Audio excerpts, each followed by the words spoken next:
What about voices that are just too nasal? Or that don't have any nasal resonance? Is that correctable? Or is it just a permanent weakness? Well, first of all, it's obviously correctable, because I was able to do both. Now, if I talk to you like this and then sing this way, it's nasty sounding. I once heard an opera singer say, "Where are you, my love? Please come to me now," and then sing, "Bist du Habenschleiser," or whatever. And I said, "Now that's interesting. You didn't talk like that. Why do you want to sing like that?" Singing is sustained speech. That is the first rule. So, if your speech is too nasal, Or too muddy, or dull? you've obviously got to find a balance. Not too much of this, And not too much of this. You want to have a little bit of resonance in the nasal cavity. Let me explain. Many other techniques require that you lift your soft palate to get the resonance out of your nose. But if you lift the soft palate, you end up talking like Jimmy Stewart. It sounds dull, splutty, and colorless. Or, for a more bright and full sound, they ask you to bring the tone further forward. So you're singing wah.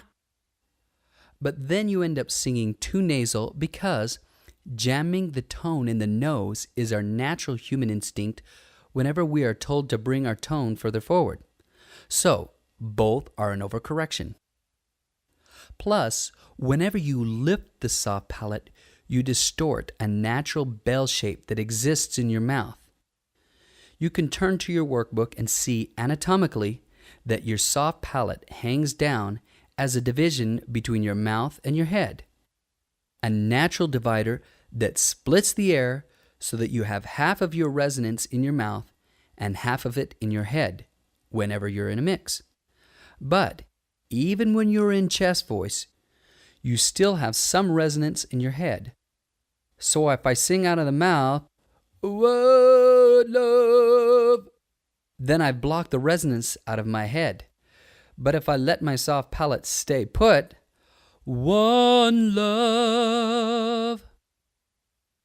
Now, if I bring my soft palate down too low and try to place the tone on the mask, I end up singing "One love," and it's obnoxious. So I believe that by keeping your larynx in a neutral, resting position and employing the other exercises that I'm going to introduce to you in this series, you will end up with a balanced sound. Is there anything that I can do for a voice that lacks power? Well, of course. But you don't want to go down the same path that I and several others have taken. I was told to shout, "Hey! Hey!" That's right. They make you yell. But the voice isn't something to be forced open. It's like a flower. When properly nurtured and when the sun comes out, it will blossom. You can't push it. You can't force the petals open. They'll fall off, dead on the ground. That's what happens to many voices. So, what you need to learn to do is open the voice naturally, which takes time and patience. You don't see someone hovering over a tulip with their fist clenched, yelling, "Bloom!" So I say, don't force it, discover it. Let me explain. I believe that power comes from releasing the vocal cords to vibrate all by themselves without interference from the outer muscles of the larynx. If the larynx is high, you lessen the clearance from where the tone is initiated and where it is amplified in the back of the throat, the mouth, and the head or nasal cavity. So, great singers don't lean on musculature, they lean on resonance. Singing isn't so much strength that's earned, but coordinations that are learned. It's a discovery process, and those who partake of it are often pleasantly rewarded.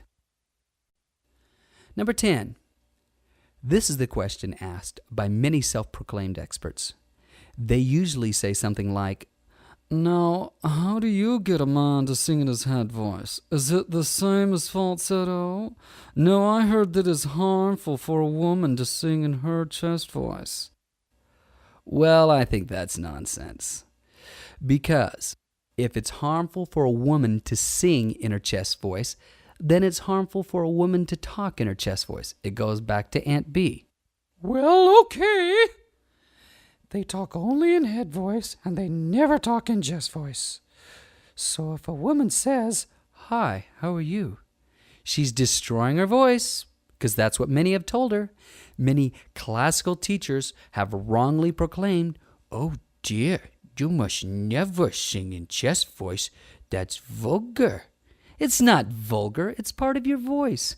So use your chest voice, use your mix, and use your head voice. Use the whole voice. And use that part of your voice for which the musical literature you have chosen calls for. So, fear of making a bad sound or disconnecting, being tentative, judgment, and doubt will keep a man from ever discovering his head voice, which is not the same as falsetto. Although in the beginning phases of building the male head voice, which inevitably strengthens the mix, some may mistake head voice for falsetto. But falsetto has no bottom resonance, while head voice does and has a better potential blend with chest voice. So falsetto sounds like ooh. It lacks depth of volume, has no bottom resonance, while head voice sounds like ooh.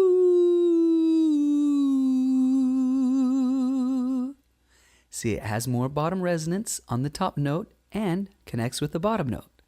Now for the women, myth, improper training, and weak edge muscles, which sound like will keep a woman from finding her chest voice because she needs that edgy sounding sound to get into her chest voice. Go ahead, women, try it.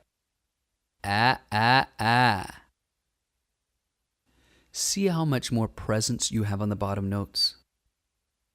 This program will teach you how to blend that chest voice with your head voice for a better overall tone quality, and it will increase your range on the bottom notes. This concludes the 10 most common difficulties in singing. As you continue through this program, you will find these questions answered and solved in a more definitive manner. If you have questions, you can email us from our website, singingsuccess.com.